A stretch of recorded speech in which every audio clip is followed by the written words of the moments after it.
So it's been about 72 hours since I've gotten my iPhone 17 Pro Max, and I've been right about a couple things. I want to shout out everyone who showed up at the last video because you pointed out some things and you questioned some things and maybe look at things differently. So let me go over some of the things I did not get a chance to talk about in the last video. So if you missed that, I'll leave a link in the description below. But I will tell you right now that one of the things that I was absolutely right about, and before I even looked into the news after I posted the video, I knew this was going to happen, was Scratchgate. So there's a Scratchgate, sorta, kinda. I think if you watch Zach's video, it'll kind of explain it in better. But you're seeing a lot of people saying that they're getting scratches on their phone, and some people are blaming that they shifted from titanium to aluminum and all this other stuff.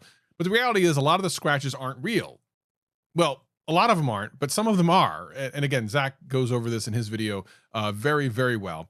Which is why I said in that video, as soon as I get any phone, it doesn't matter what phone it is. And I remember saying in the last video, I said, the pocket is undefeated. You put it in there and it gets scratched up. People are like, it never gets scratched up. It gets scratched up. Look at the scratch gate. And people are like, I babied this thing and now it's all scratched up. The pocket is undefeated, even if it isn't the pocket specifically. But what I say is I take it right out of the box. And this is no lie. I take it from the box, immediately put it onto a table where I can put the screen protector on. And before I even do that, the case is on it. This thing barely saw air before I put a case on this thing and a screen protector. Also, by the way, I mentioned that I'm using this new screen protector that actually protects the camera. And you can use it as like a stand. If I could actually make it work, it'd be great if I could do that. Oh, it's broken now. Oh, that's good. No, sorry, it works. And this is really cool. It protects the camera. Also will keep me from getting scratches around here, which is where one of the issues is on the edges and stuff. But the screen protector by the same company called, I think, Magic John. I'm not sponsored. I found them randomly when I was looking for a case. This is the best screen protector I've ever used. Again, not sponsored. They don't know I'm doing this. It's the smoothest, most amazing screen protector I have literally ever used. It is such a joy to use on this phone. And I'm sure they have ones for other phones. So it doesn't matter what phone you have if you're looking for a screen protector, which sure, this is more scratch resistant than ever, but I'm just saying you don't want to be that guy posting on social media saying mine had a scratch. I'll leave a link for it in the description below, affiliate link.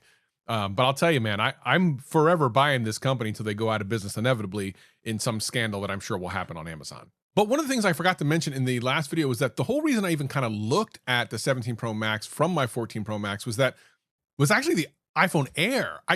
When they presented that thing, it was the sexiest thing I'd seen. I couldn't believe it. I was like, oh my God, that's my next phone. But I couldn't, in good consciousness, go with just a single camera. Like I couldn't do it. I knew that they were going to do a good job with it, but I just couldn't do it. But man, that phone looks so good and I wanted it so bad. So once they got to the Pro Max series and I started looking at that more seriously, okay, I'm in. And one of the other things that I talked about in the last video was battery life. And that's something that's, I've said for years, is the only thing that really matters on phones anymore is battery life. Like the camera's always going to get better, whatever, faster processors, like you're ever going to notice that Snapchat opens faster. Stop gooning on Snapchat, by the way. But battery life. So I wanted to give this a test. This says that it'll get 10 hours more than my iPhone 14 Pro Max. And that's at 100% battery, which I think I mentioned that it's like under 80% on my 14 Pro Max now.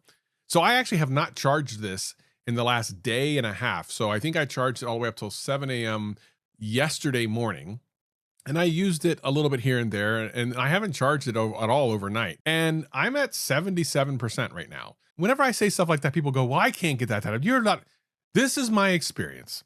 I haven't charged this thing in going on almost 48 hours and I'm at over 70% battery life. Is that what's going to happen for you? Probably not, but it is for me. It's literally happening for me. So the battery life on this thing is a beast. I'm going to be happy. And when I actually do leave the house and go somewhere, obviously the battery life will probably go down more then because A, I won't be on Wi-Fi.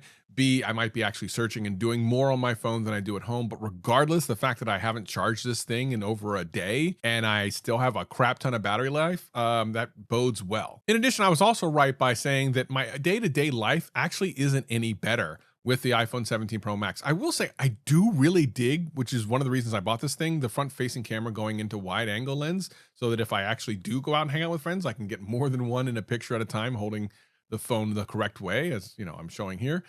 I also think that it's small things like that that actually make people want to upgrade their phone. So many people are posting on social media and do selfies with friends and stuff. That's such an easy, small thing that they did that I guess I was also told in the comment section, again, shout out for everyone who left me a comment, that this isn't something even Android has.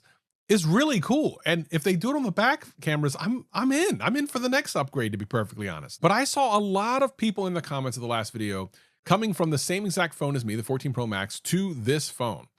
And I can say pretty clearly that some of the changes, like USB-C, absolutely welcome. And some of the AI stuff is okay. I'm okay with that, but nothing feels groundbreaking. And I didn't suspect that it would, but I feel like that's what Apple's trying to sell you on every single year, whether it be Apple Intelligence or the new camera or action or whatever the heck, or the camera button, which, you know, I'm just getting used to. I'm noticing I'm hitting it all the time when I pick it up. Thank goodness that it doesn't just immediately bring up the camera every single time, but I'm hitting this damn button all the time.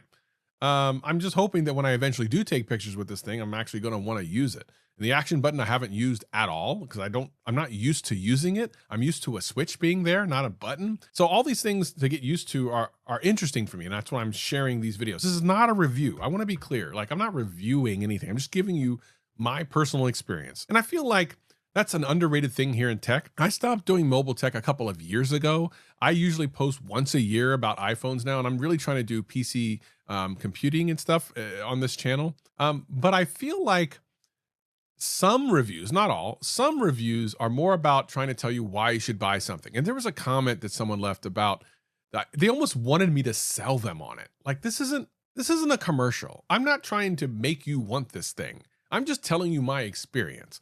Could I have saved the money and stayed on my 14 Pro Max? Absolutely. Would I be just as happy? Absolutely. Would have no problems with it. But I am also hoping that some of the small changes between 14 and 17 are enough to make me think, once I've used this for a month or so and I'm using it out and about, that I wouldn't want to go back. And to be honest, that's the only thing I'm looking for. I'm not looking to be the super Apple sheep and tell everyone that this is the best phone in the world or that it's got the best GPU. I mean, really, who cares? I'm not playing hardcore games on my phone. Some of you might be doing it. That's cool. But I'm not doing any of that. Just having a phone that has a great battery life with a great camera that I can rely on whenever I need to and does all the normal things I like iMessage and FaceTime and all those things, and gives me some new features, I'm pretty cool with that. I like that. I'm down with that. Everything else, I don't really need. And as much as I would like to use Apple Intelligence, I really haven't found a good use for it.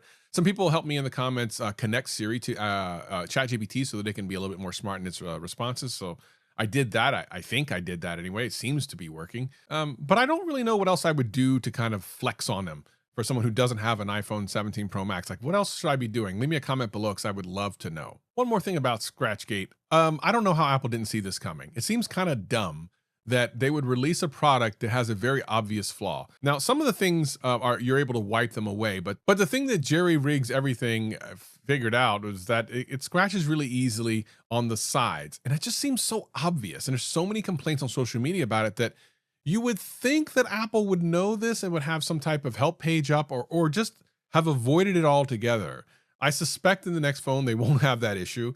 They have made this more durable now than ever. I think that just watching any videos is pretty obviously true. I'm still going to put a case on it. I'm still going to put a screen protector on it. And I think if you don't do those things, you get what you get. So I don't feel for the Scratchgate thing. I don't really care because it's not going to affect me. Always going to have a case. And I just honestly think that you probably should too, no matter how durable it is. And I just want to talk a little bit about this channel and mobile content.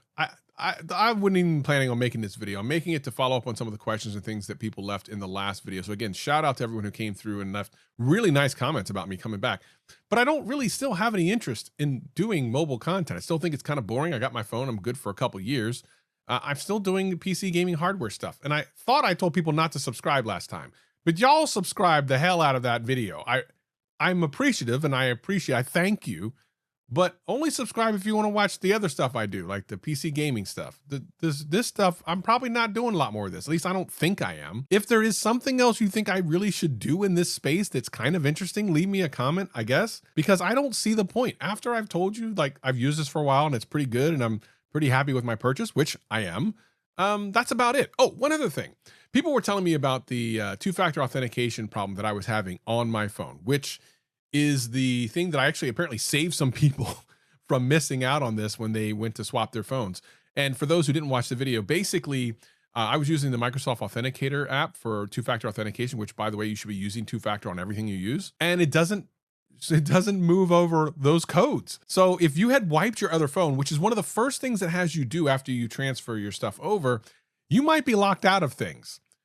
Now, the reason I was using Microsoft is because a couple of years ago, they actually had a way for it to save on phone. And when you transferred over to a new phone, they were all there. Apparently, Microsoft stopped doing that.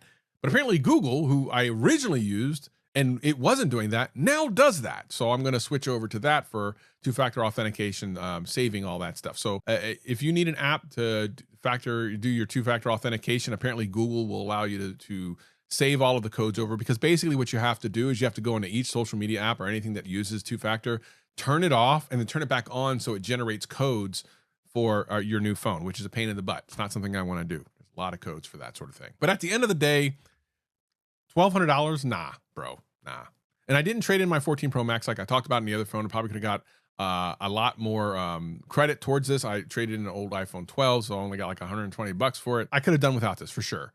But I like it. I'm happy with it. I'm not going to return it. I don't feel like I need to do that. It does feel nice and new, and it's snappy. There's nothing wrong with my 14 Pro Max. It's snappy as well. And I saw a lot of people with 13 Pro Maxes and 12s asking if they should upgrade. I think this is a financial thing. It has nothing to do with whether or not you're going to see a lot of improvement. If you're trying to bring all your cables down to one, like a USB-C, if you have a bunch of other devices that have USB-C and this is the only device that has Lightning, sure. If you're using a 12 or older, the camera improvements you will probably notice, sure. Other than that, I just can't ever tell someone to spend like $1,000 on a phone. You can certainly get this the 17 series, just the regular 17 series, for a lot cheaper, and probably get 99% of the things you would get from this. But not to say I'm unhappy. But leave me a comment below. Let me know what you're doing. And if you want to watch some of the PC hardware gaming content I'm doing, I'll leave a video here. You can subscribe for that, but don't subscribe for anything else. And thank you for all the support. It really means a lot to me.